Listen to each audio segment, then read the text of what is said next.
Hi all. These are generally conversations between adults after the children have left the table. The language can be spicy and the subjects can get saucy. So if you're ready, this is the Southern Fork.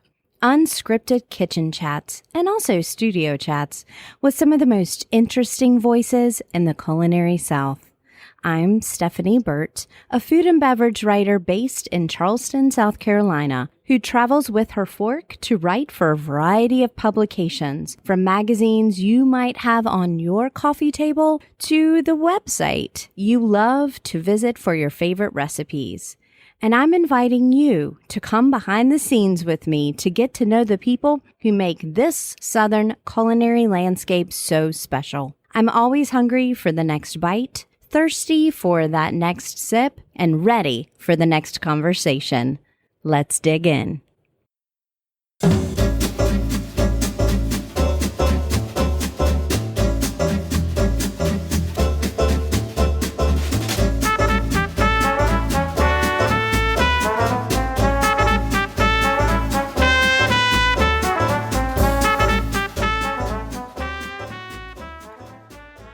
The Southern Fork is sponsored by Smithy Ironware.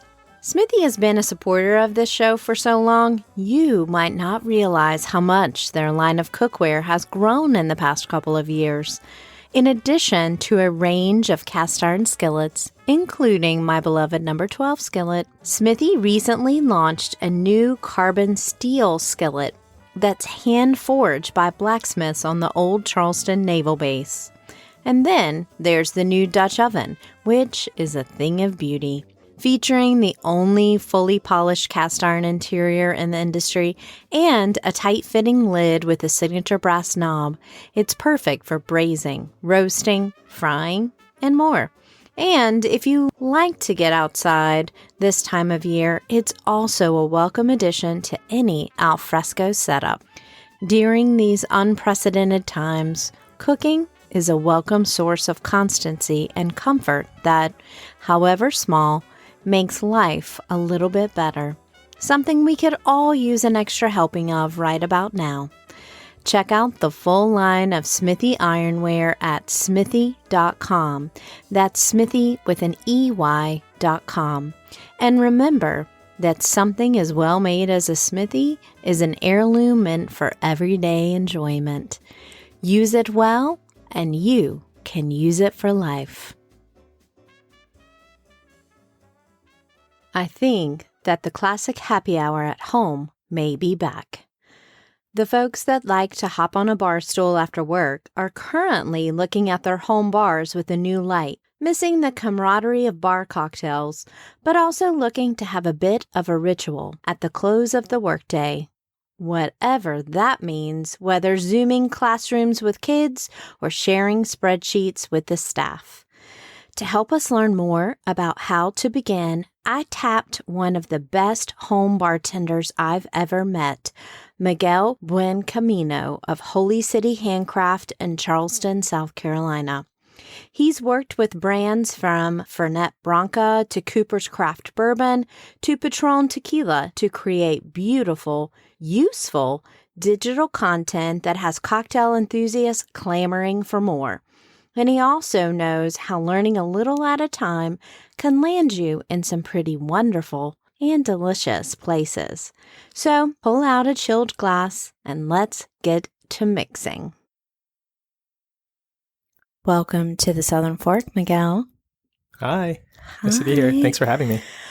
Thanks for having me in my first socially distanced podcast. We have two microphones that have 6-foot cords each, and we are sitting far away from each other. We have also used a ton of disinfecting wipes right now. I actually have a tape measure right there if you want to use it. We're very serious about this and have sanitized the mics and the chopsticks that the mics are attached to, which is my thing. So I feel like we're doing our due diligence here. Bar is completely sanitized, as is all the tools and everything else. So I think we're good to go. And we have Bruto Americano in my glass by St. George Spirits, which Lance Winters knows, since he was a former guest on the podcast, that it is one of my all-time favorite spirits, and it just makes everything better. We should also mention, in addition to the pandemic and all kinds of other crazy things happening, we are having some intense rain and flooding. So we might hear a little bit of that on the podcast, but that's okay. We're sitting inside your bar today, which kind of took over, what was this, the foyer? This was a dining room. But it never actually became a dining room. I feel like we just turned it into a bar right away when we moved in. So, well, you've developed this home bar. I would say it's probably one of the most impressive home bars that I've seen. Get out of it's here. Not in a garage, and which I'm all for a garage home bar. Sure. I like the tiki bars too. Mm-hmm. But there's some 12-year Weller staring me in the face. So that's not bad. It's here. Yeah. It's here. No, it's I'm pretty proud of my collection, but it's, over the last 4 or 5 years. So you really came at creating a home bar and creating that idea of being a home bartender from a photography perspective is how you really started out, correct? So actually, no. No, I actually started Holy City Handcraft as a cooking blog. As a cooking blog, and then realized pretty quickly that photographing spirits is beautiful. So that was the other thing. I wasn't even really a photographer. I know that. I'm feeding you a line here, Miguel. Feeding you a line. But yes, I realized that the audience, which is Charleston, South Carolina, loves to drink, and they could care less about my cooking and loved the cocktail portion of it. So because of that, because of the success of people just wanting to engage with cocktail content, I decided to kind of up my photography game because just kind of. Yeah. No, I mean, seriously, I've learned a lot over the years. Yeah, it's interesting. You just learn a little bit every time, right? Yes, very You've been much playing so. with lighting right now. Yeah, I think you can't see this, people, on the podcast, but Steph's sitting next to 2 light boxes. Yes. At the bar. You've been doing that, and you're really known for kind of dramatic lighting too in your shots, but your audience, shall we say, has expanded just a little bit outside of Charleston since then, I would think.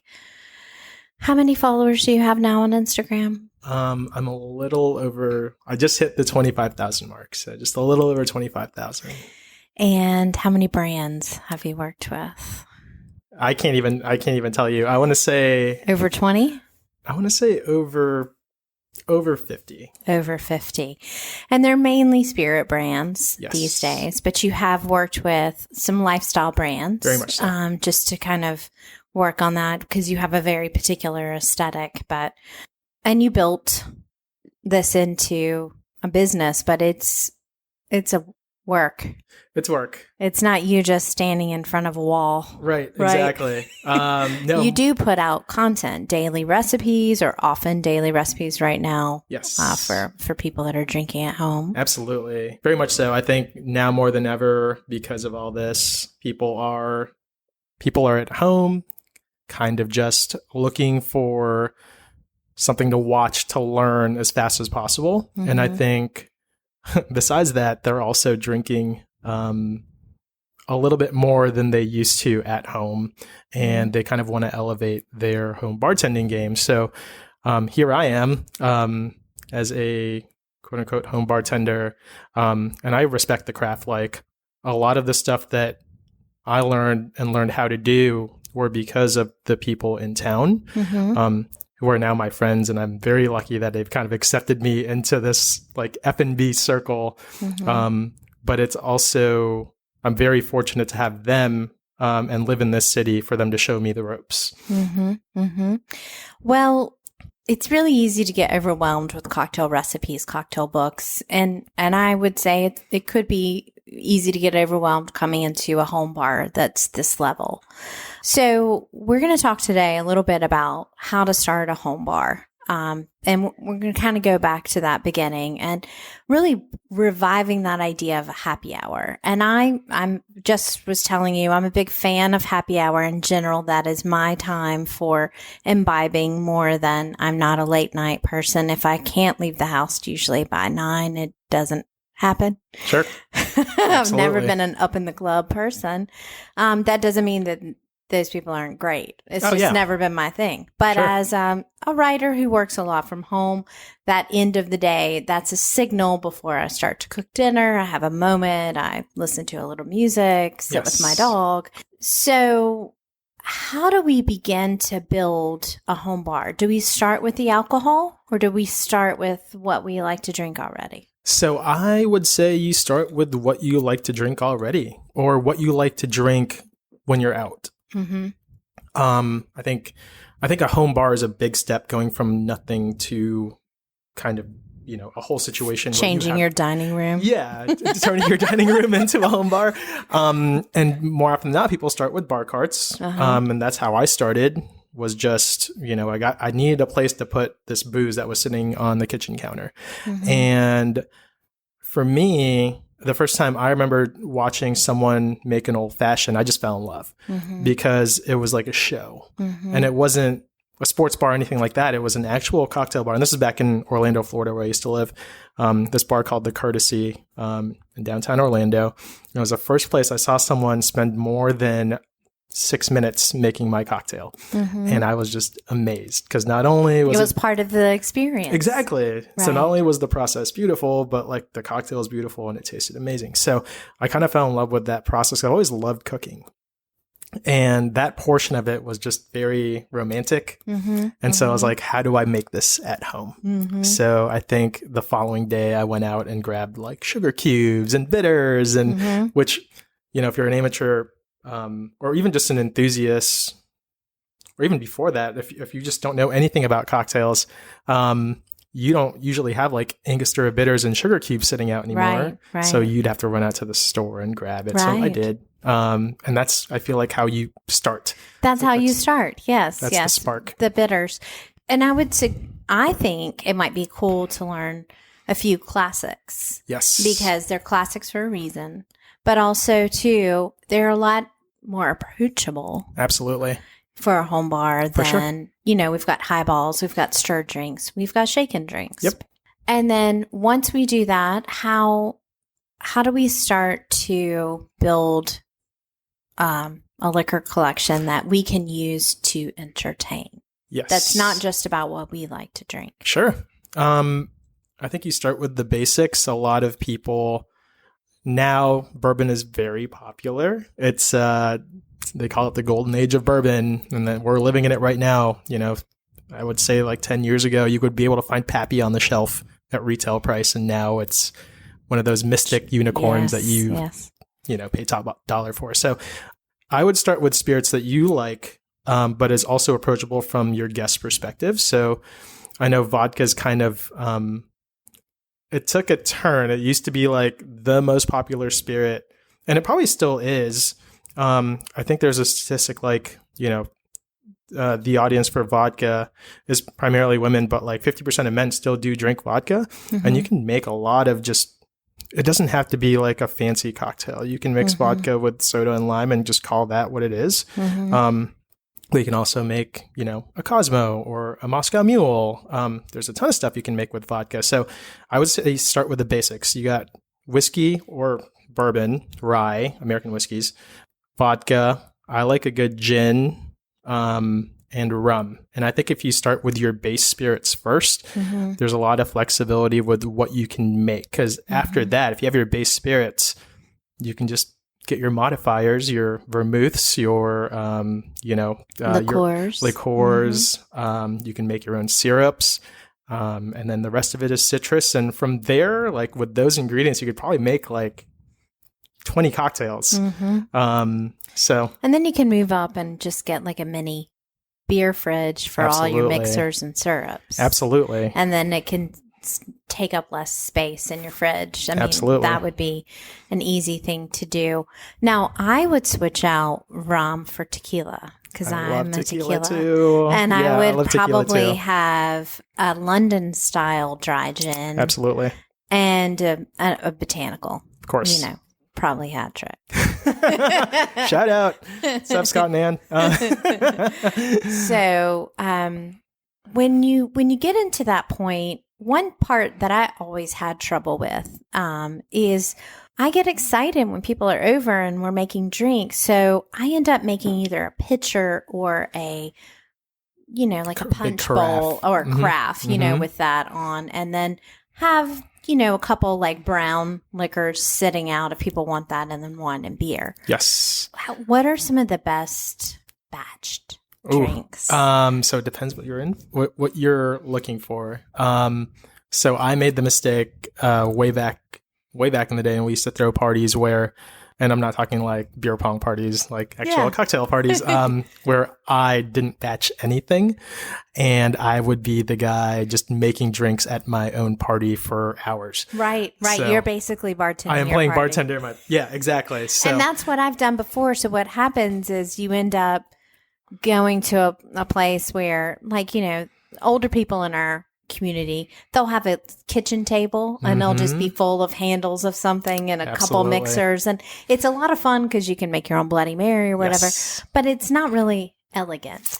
Correct. Right? Correct. So Absolutely. somewhere in between those two. It's nice to see, you mentioned a punch, and I think that's a really good way for when people enter your house. I mean, a punch in general in Charleston was meant to be like a welcome drink. So they come in and say, hey guys, the punch is over there. It's, you know, gorgeous. Like it should have like your big ice cubes and then like your garnishes, like your pineapple slices. And, you know, if it's something with champagne in it, it's bubbly. And I think that's a cool thing for people to just, well, I don't know about it now, but people used to just, you know, ladle it into using the same ladle it into your COVID vessel. content, hashtag Exactly. COVID content. But you know, there's a ton of punch recipes out there. It's I mean, some of them date back to the 1800s. I would say any sort of punch, and the ratios, all the, you know, that rhymey recipe. I don't. Ooh, I can't do it. I know. Wayne Curtis is going to kill me because I don't remember this, but Mr. Rum Guy. But anyways, there is a ratio, strong, weak, sour, and sweet. Yes. So you got to look up those ratios, and there's a little riddle, but to make it easier to remember, which is ironic that I don't remember it. Well, you probably were drinking. Which Fact. is, yeah. But I like to make people a drink that they wouldn't expect in a punch, and I'm a big gin fan. So I usually make a gin tea, kind of Earl Grey tea kind of punch with some club soda and maybe something lemony. And people are like, this is great. And I'm like, you said you hated gin. Well, guess what? So what is one spirit that at the beginning of this journey you didn't understand that now has really like captured your creativity? Tequila. Tequila. I think tequila is one of those things that a lot of people avoid because they were drinking. I almost said shitty. I just did. Because they were drinking. He was like, I'm not going to say shitty. People were drinking not real tequila in your early drinking days. In college, you are usually buying Cuervo or some sort of bottom shelf. And why is that not real tequila? Can you explain that? Yes. So real tequila is 100% agave in Mexico, or, you know, distilled in Mexico. And things like, I'm not going to say this stuff in Costco actually is 100% agave, and it's great. But your bottom shelf tequilas are usually going to be 50% agave, and then the rest is neutral grain spirits with added food coloring to make it look like, and sometimes even lime flavoring. Correct. Right. So I think that tequila not only is one of the healthier spirits that you can drink, it tastes amazing, and it's incredible in a cocktail. It's so versatile. A lot of people don't think to use it in say old fashioned, because if you use a nice añejo that's been aged for 1 or 2 years, you can make a Oaxacan old fashioned, which is a riff. You use your agave nectar and your bitters, and it's amazing. But people don't think to use tequila like that because they were used to taking it like shots way back in the day. And they just avoid it in general. And I'm a big fan of the Paloma. Oh, I love Palomas. Yeah, so but good. I actually like them with just grapefruit juice and LaCroix or LaCroix. I'm not going to ever say that, by the way. Other than that time I just said that. I like it that way more than with the actual grapefruit soda because I like a less sweet cocktail in general. Same way. And then I've been using smoked salt from Bulls Bay recently. Oh, yeah. On top of the lime, and it is just like the best, most refreshing drink on a hot afternoon. So that's what's so fun about doing stuff at the home bar. You can keep it really simple, or you can really drill down into these specific elements. Like you can have a charred grapefruit. Exactly. Or a grapefruit wheel versus grapefruit wedge. For sure. Or salted grapefruit. I mean, there's just a few different versions, right? Absolutely. I think that's the fun of all this too. A lot of people they find it daunting to make their own cocktails at home because it does seem a little intimidating. When you see it at the bar and it's just like in this nice glass, got this nice ice, and it's got like 4 different ingredients you don't even know how to pronounce. But really it's just, if you really break it down, it's usually, something strong, something acidic, something sweet, and something bitter, or a combination of those things. But usually when it's on the menu, it's the name of the actual, brand, which people don't really know offhand what that is. It just sounds cool and fancy. But yeah, in terms of just cocktails in general, I'm kind of going to go on a tangent here. Please. I think that if you we were talking about like the basic bar cart, and say you had your ingredients, like say we had rum, we had tequila, we had bourbon, vodka, gin. So if you had just simple syrup, which is sugar and water, everyone knows that, and some sort of acid, so for example, a lime, with equal ratios. So if you made something with rum, lime juice, and sugar, that right there is your daiquiri. If you substitute the rum for gin, that right there is a gimlet. And substitute it with tequila, you've got a very basic margarita. So all these things are just, you just substitute the one spirit, and it's a completely different flavor profile. It's amazing, completely different cocktail. So people shouldn't be intimidated because you have the ingredients to make these things at home. And I think that's such a cool thing. And like you were saying, if you changed up, even the syrup, say, hey, what if we, use charred grapefruit rinds in the syrup to kind of get that flavor. Now you've got like a charred grapefruit syrup margarita. Right. And it's just got a different level of flavor. Absolutely. My favorite hack is to use, and Gary Crunkleton really taught me this years ago at Atlanta Food and Wine Festival, is to use a jam or a jelly when you don't have simple syrup because it's fruit and something. So very much so. And you just throw it in your tin, and mix it up with that, and you've got that fresh fruit little flavor. Bramble, so good. Little bramble, yeah, for sure. And that's a really easy thing if you don't want to make simple syrup. Oh, totally. I mean, one of my favorite things is going to friends' houses, and they're like, "Can you make us something out of what we have?" So it's kind of playing this like iron mixologist Esquire thing. used to have the greatest website where you would click on what you had in the bar, and it would be like, do you have an egg? Do you have, and you just pick it, and then they would tell you the drinks. But that's you're a walking that.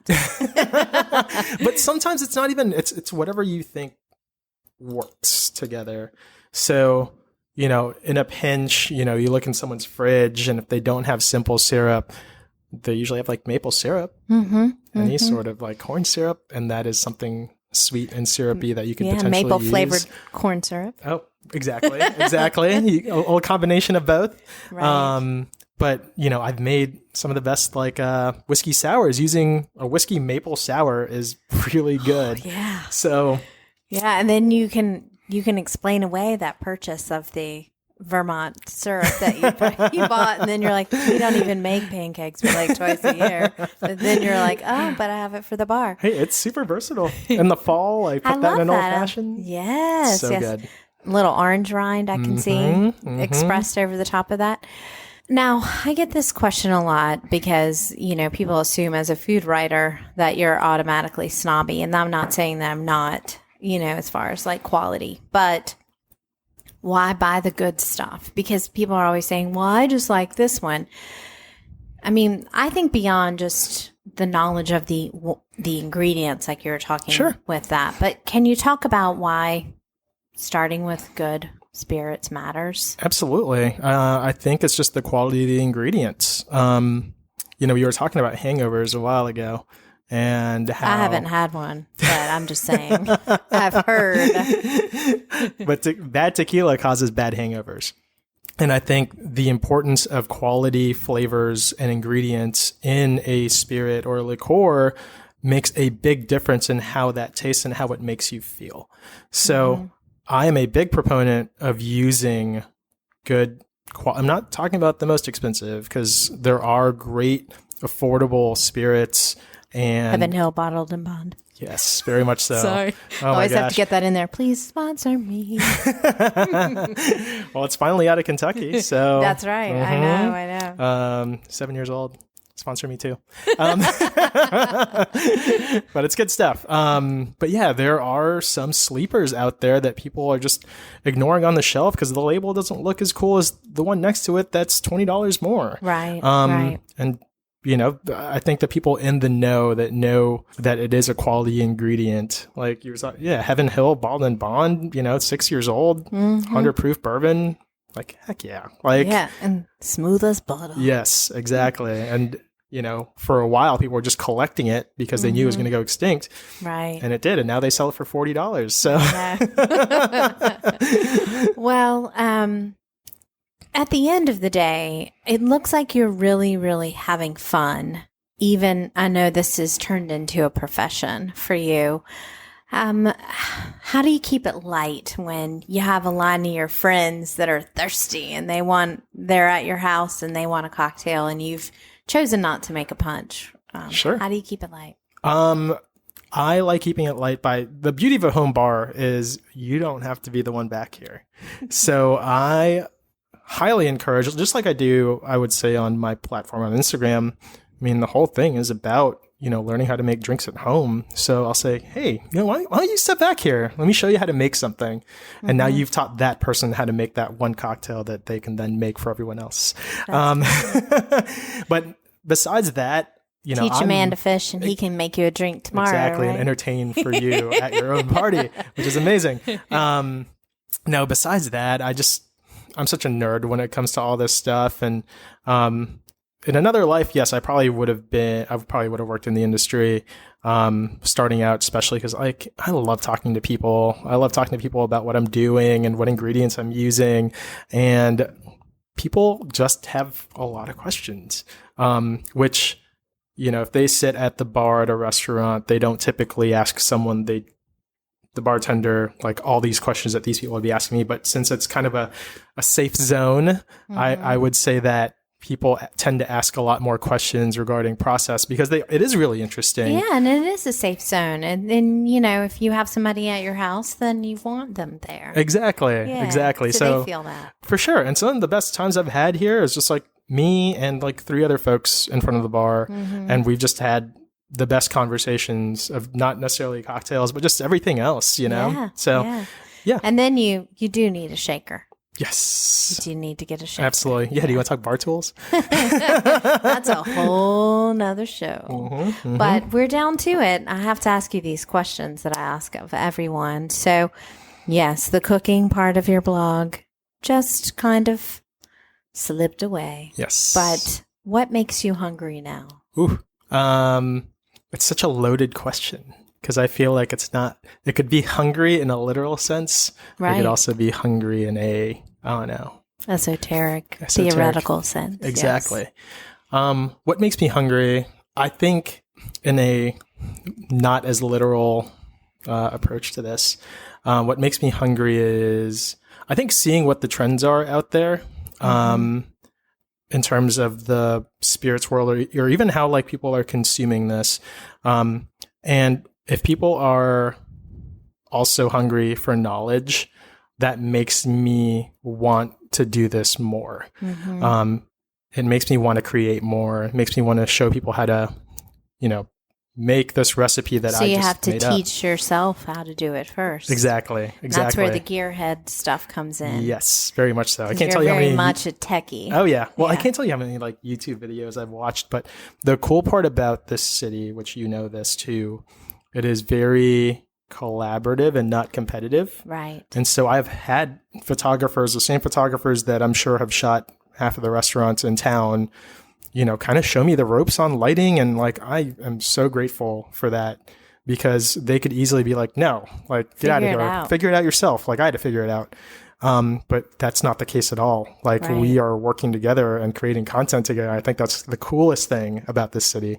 So yeah, I know that was a tangent. Sorry. No, but food is a collaboration in a lot of ways. And so is drink. And I would say creativity too. Wouldn't you? Absolutely. I think the creative scene here, I'm in a couple of different pockets, I feel like, between F&B, but also the creative community here, because that's a big portion of what I do is content.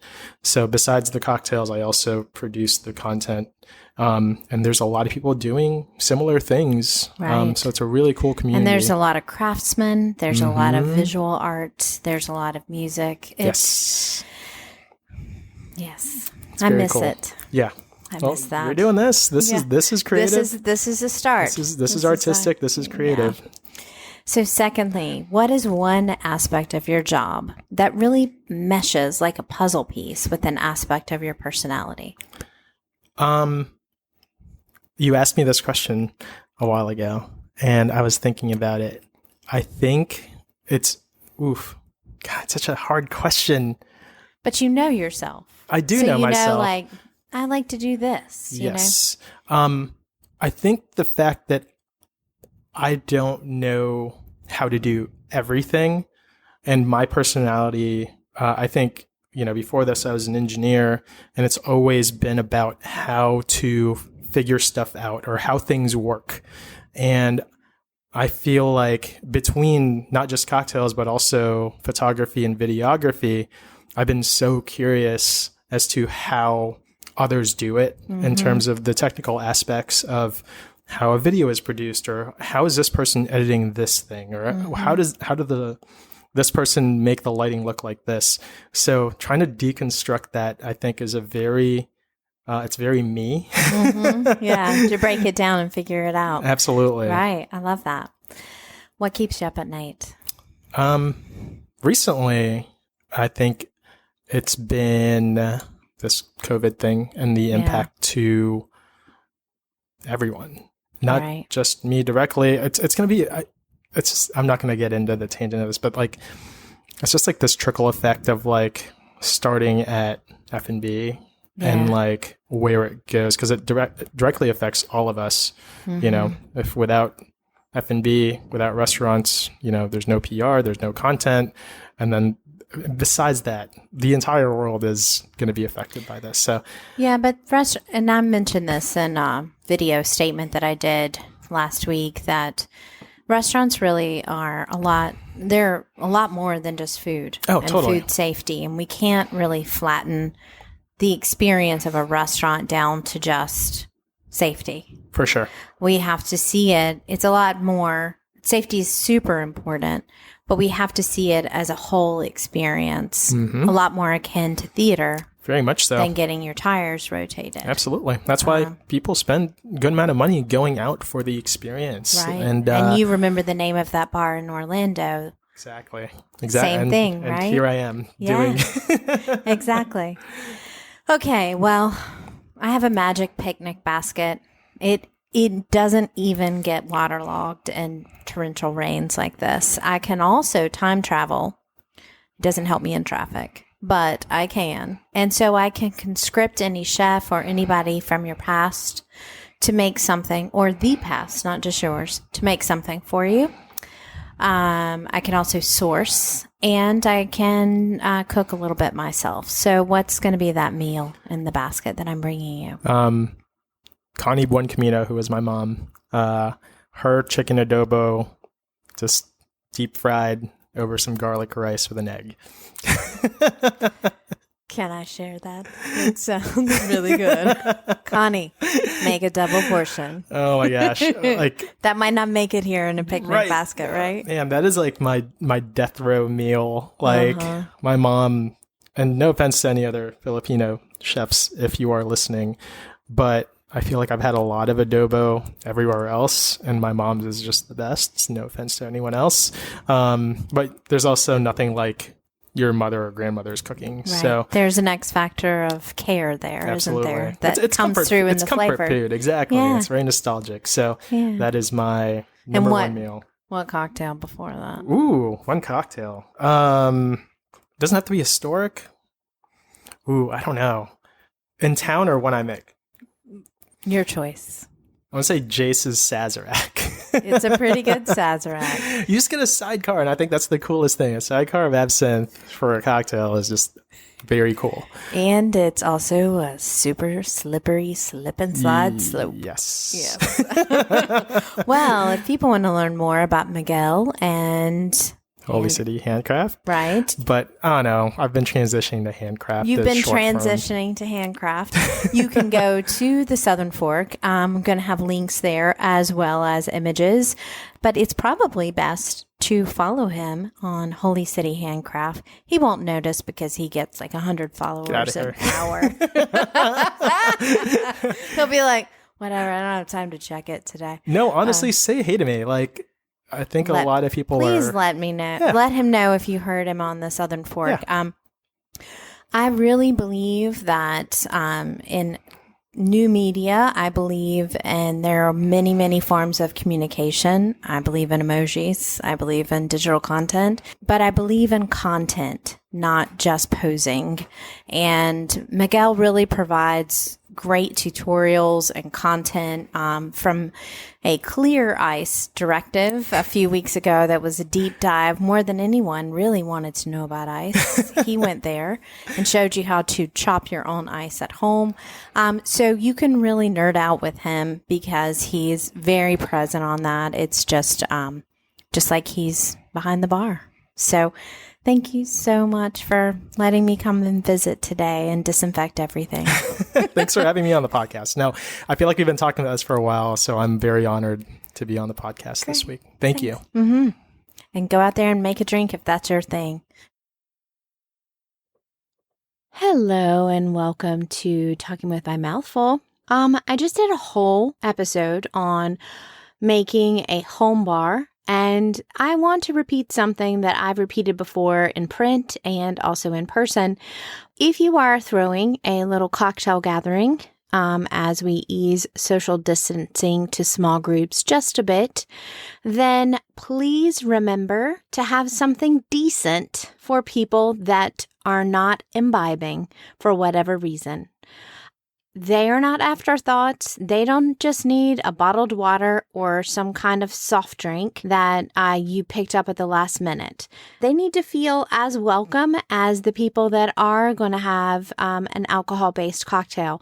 And there are plenty of what is now called zero-proof cocktail recipes on the internet, and also Julia Bainbridge has come out with a new book about zero-proof cocktails. There are also a lot of internet ads, at least on my feed. I don't know, algorithms and all, mentioning a lot of alcohol-free products. But for my time, I like to do a variation of a fancy lemonade.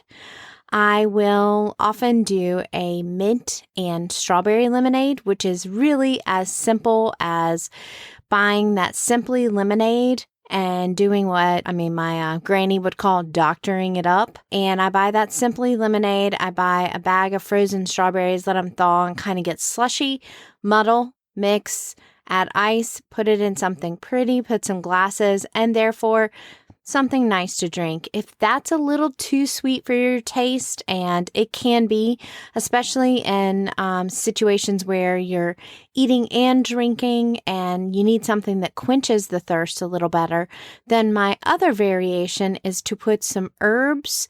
I especially love a rosemary lemonade, and you just do the same thing with the Simply Lemonade. Just add some fresh lemon or other citrus and some rosemary from your garden.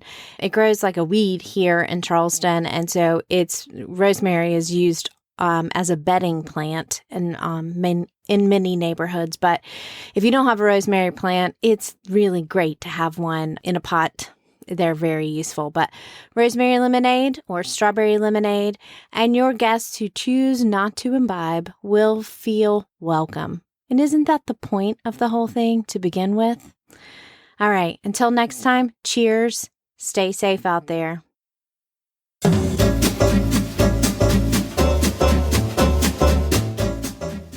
You've been listening to The Southern Fork. I can't wait to bring you more culinary conversations, but in the meantime, I have one question. Are you going to eat all that?